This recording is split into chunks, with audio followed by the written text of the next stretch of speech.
What's going on, everybody? Rob here, aka Trev2323. I'm going over my worm composting bin right here. It's full to the top. And what happens is there's a little gap kind of right here where the already spent compost that they ate everything through falls into the bottom. See, it's all black compost ready to go. And since I didn't put my hinges, some of it falls out right here. So that's what the broom for, because I'm sweeping up the stuff right here to mix with my soil. And I got, I use cow manure to mix with my soil. But what I wanted to show you is when you pull out from right here, you are going to have some small worms. You are going to have some baby worms that come out. Majority of the big worms are up here. Up here, the mating worms and all that. This is where all the action happens. This is where all the action happens up here, because you feed it up here, and then the smaller ones are down here. So people are like, oh well, I'm gonna lose all my worms. I'm gonna lose all my red worms when I get the soil and get it out. They try to pick through it. When you have a good propagated worm bin, unless you're doing heaps and heaps and heaps at a time, you're not gonna mess it up. Now, all these are getting thrown outside right now, so I'm mixing my soil so I could throw these outside right now. I'm grabbing a couple spoons of cow manure and peat humus, a couple spoons of potting soil, and then my worm soil, and I mix it together. See, you got worms in here.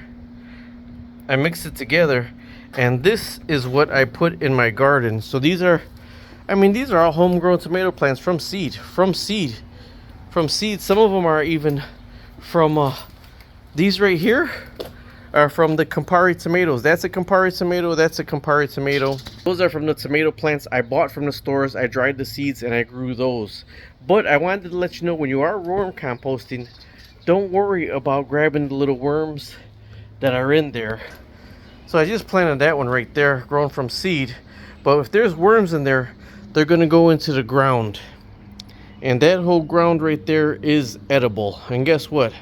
I'm not going to have to feed that worm anymore. Blend up all my vegetable scraps and everything and throw in that worm composting bin. I still feed the worm composting bin, but we're in the ground right here. I don't got to feed them no more.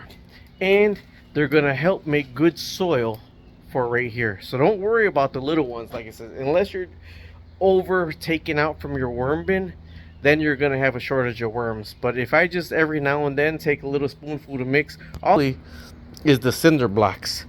Now, if I'm going to grab a whole new pot, I'll buy a couple bags of soil. Normally, you see that's a little bit lower. I'll mix this right here with a bag of soil. But every season, now, I just use one bag of this. I don't grab a new bag of this every season. I grab one bag of this, 2 bags of cow manures, and shovels from my own thing. Now, when I water them, I got the hose here. I'll water them with the hose, but maybe once a week, I'll mix in my worm tea from the bottom of my worm bin, and I watered them with a bucket with that. So I got a project. My rain barrel that I fixed, I rehabbed. It was cracked. I welded it together. I got Flex Seal in there. You see it's holding some water. So I got to move my crayfish into this while I seal a tank. But then after this is going to be raised on blocks on the side of the house. And I'm going to put worm tea, like a gallon of worm tea in here, 2 gallons of worm tea, and then put water from the faucet. I normally put fish tank water in it also, but this will drain my fish tanks too far down. But if I put water from the faucet in my worm tea and leave it outside just with a net on the top, all the chlorine will evaporate off of it within a couple days, and then that's what I'm going to feed the garden with.